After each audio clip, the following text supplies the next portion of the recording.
नमस्कार. वेगवेगळे कविता प्रकाशन अंतर्गत लेखन वारी कथासंग्रह प्रकाशन सोहळ्यानिमित्त आपण इथे जमलेलो आहोत. त्यानिमित्त संक्षिप्त मुलाखती सत्रामध्ये आपलं स्वागत करते. आज इथे उपलब्ध आहे वैष्णवी कुलकर्णी मॅडम. नमस्कार मॅडम, तुम्ही काय करता सध्या? सध्या मी नाशिकमध्ये गोल्डन युनिव्हर्सिटी स्कूल जी आहे, जिची एक ओझरला शाखा आहे, ओझरला मुख्य शाखा आहे, त्या शाळेमध्ये मी ॲडमिन डिपार्टमेंटमध्ये सध्या काम करते. या 6 महिन्यांपासून मी तिथे काम करते. तुम्ही कधीपासून लिहिता? तसं तर मी माझी पहिली कविता 8वीत असताना लिहिली होती. आता ती आठवणार पण नाही. पण त्याच्यानंतर कॉलेज जीवनामध्ये असेल किंवा लग्न झाल्यानंतर असेल, माझा खरा लेखन प्रवास सुरू झाला. मला माझा लेखनाचा जो वारसा आहे तो मला माझ्या आजोबांकडून मिळालेला आहे. म्हणजे माझ्या आईचे जे वडील होते, तर ते सुद्धा खूप अतिशय हुशार व्यक्तिमत्व होतं. तर त्यांच्या सहवासात राहता राहता मला हा कविता लेखनाचा किंवा गद्य लेखनाचा वारसा मला त्यांच्याकडून मिळालेला आहे. तुमच्या आतापर्यंत 4 लघु कादंबऱ्या आणि 2 काव्यसंग्रह प्रकाशित आहेत.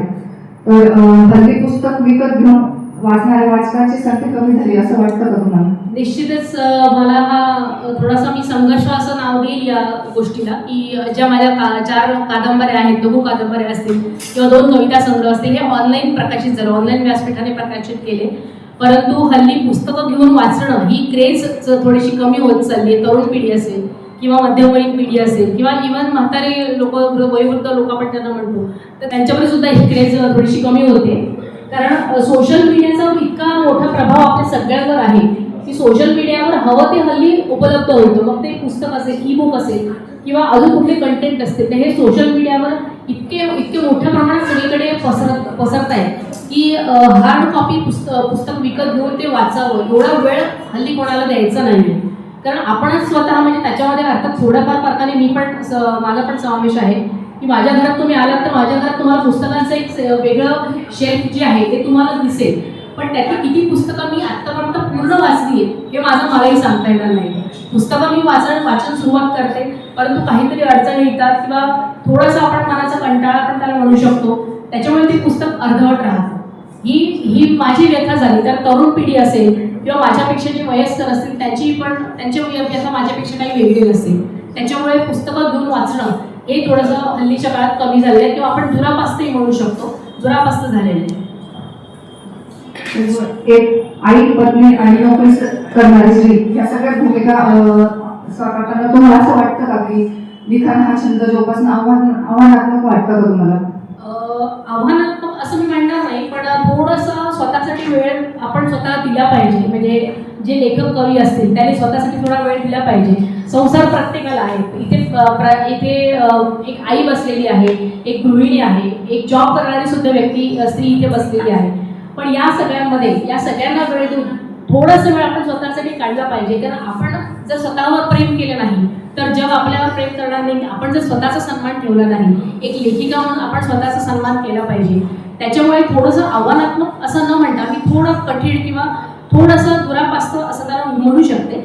पण ते आव्हान जर असं आपण त्याला नाव दिलं, ते आव्हान जर आपण स्वतः पेललं तर ते आव्हान आपल्यासाठी आव्हान न राहता ते एक आपण ती गोष्ट एन्जॉय करू शकतो की आपण स्वतः एखादी कलाकृती जन्माला घालतोय, एखादी कथा असेल, कविता असेल, हे आपण आपल्याकडचं त्या कथेला कलाकृतीला जन्म देतोय, याचं जे समाधान आपल्याला मिळतं ते समाधान खरंच खूप अवर्णनीय असतं. लिखाण हे नेहमी स्ट्रेस बस्टरचं काम करतं असं वाटतं का? निश्चितच. मला जेव्हा माझ्या आयुष्यामध्ये वैयक्तिक आयुष्य असेल किंवा प्रोफेशनल लाईफ आपण ज्याला म्हणतो जसं आयुष्य असेल, त्यावेळेस मला जेव्हा वाटतं की थोडंसं स्ट्रेस येतोय, तणाव येतोय, मग नातेसंबंधांमधला तणाव असेल किंवा ज्या समाजात आपण राहतो त्या समाजाला घाबरून आपण काही गोष्टी करत असतो, जे आपण जनरली म्हणतो की 4 लोक काय म्हणतील. तर या 4 लोक काय म्हणतील याचा प्रभाव, या वाक्याचा प्रभाव आपल्यावर लहानपणापासून आपल्या आईवडिलांनी असेल किंवा कोणी आपल्याला दिला असतो. तर या समाजाला घाबरून आपण जी काही कामं करत असतो की अरे नाही, समाजाचं कर्तव्य म्हणून करायचं, पण कळत न कळत का होईना आपल्या मनावर या सगळ्या गोष्टींचा खूप ताण येत राहतो. मनावर ताण येतो, मेंदूवर ताण येतो, परिणामी तो ताण शरीर झेलायला लागतो. पण जेव्हा शरीराचाही ताण असह्य होतो तेव्हा शरीर आणि मन, मेंदू सगळं असहकार पुकारतो. तो असहकार नष्ट करण्यासाठी किंवा तो असहकार थोड्याफार प्रमाणात कमी करण्याचं काम जे असेल, थोड्या म्हणण्यापेक्षा मी म्हणेन की मोठ्या प्रमाणात 100पेक्षा जास्त टक्क्यांनी तो भार कमी करण्याचं काम जे आहे हे लेखन जे असतं आपलं लिखाण जे असतं ते करत असतं. मग ते गद्यातलं असेल, पद्यातलं असेल किंवा इव्हन संगीतातलं असेल. संगीत सुद्धा एक प्रकारचं गद्य पद्याचाच प्रकार आहे. त्याच्यामुळे या तिन्ही गोष्टी ज्या आहेत या स्ट्रेस बस्टरचं काम खूप मोठ्या प्रमाणात करतात असं माझं प्रामाणिक मत आहे. तुम्ही त्याबद्दल धन्यवाद. धन्यवाद. मला वर्षाताईंनी इथे बोलवलं, एक लेखिका म्हणून माझी कथासंग्रहामध्ये घेतली, मला एवढा सन्मान दिला, याबद्दल मी वेगवेगळ्या कवीच्या प्रकाशन आणि वर्षाताईंचे खूप खूप आभार मानते आणि खूप खूप धन्यवाद.